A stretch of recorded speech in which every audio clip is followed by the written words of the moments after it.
श्रीराम समर्थ. श्रोते हो, आपण ऐकत आहात श्री गोंदवलेकर महाराज यांचे प्रवचन. आपल्याला सद्गुरूचा आधार वाटावा. वेळ प्रसंग येईल तसे वागणे उचित आहे आणि त्याबद्दल मनावर परिणाम होऊ देऊ नये. परमात्म्याच्या चिंतनात मन गुंतले असताना अवांतर गोष्टीचा परिणाम त्यावर होत नाही. जेवढे झेपेल तेवढेच करावे. अभ्यास करावा, पण काळजी न करता. सर्वस्वी भार भगवंतावर ठेवून निवांत असावे.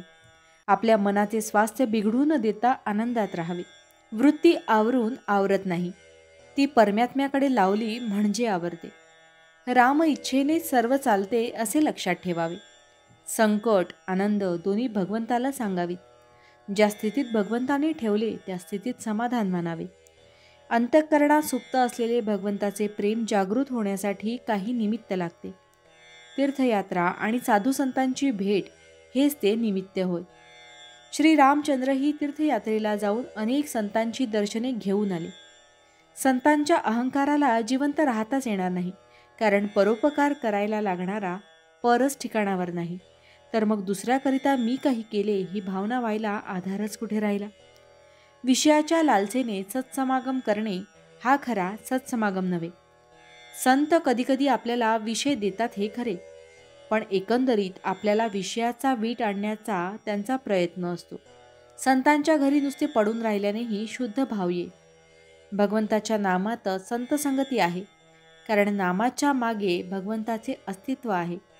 विषयाची उर्मी हे मायेचे स्मरण होय आणि नामाचे स्मरण हे भगवंताचे स्मरण होय. तपश्चर्येचे सर्वात शेवटचे फळ काही असेल तर परमेश्वराच्या ठिकाणी अनन्य भावाने शरण जाण्याची बुद्धी होय. ती बुद्धी आपल्याला झाली पाहिजे. एकदा शरण गेल्यावर आपण उरूच शकत नाही, त्यालाच शरणागती म्हणतात आणि हीच परमार्थातली अत्यंत श्रेष्ठ गती आहे. आपण आपल्या सद्गुरूचे आहोत असे छातीठोकपणे सांगत चला. काही नाही केले तरी चालेल, पण आपले सद्गुरू आपल्या मागे पुढे आहेत अशी दृढ भावना असावी. मला सुखदुःख दोन्ही नाहीत, पण तुम्ही दुःखी झाला तर मला दुःख होते, तेव्हा तुम्ही मनाला दुःखच होऊ नये असे वागा. प्रपंची माणसाच्या दुःखाची मला पूर्ण जाणीव आहे. ती जाणीव ठेवूनच भगवंताचे नाम घ्या असे मी सांगतो. जे मी सुरुवातीला सांगितले ते शेवटी सांगतो. तुम्ही कसेही असा, पण भगवंताच्या नामाला सोडू नका. भावार्थ, तुम्ही नुसते नाम घ्या, बाकीचे सर्व मी करतो. जानकी जीवन स्मरण जय जय राम. महारुद्र हनुमान की जय. समर्थ रामदास स्वामी महाराज की जय. सब संतन की जय. श्री अनंत कोटि ब्रह्मांड नायक राजाधिराज सच्चिदानंद सद्गुरु श्री ब्रह्म चैतन्य महाराज की जय. जय जय रघुवीर समर्थ.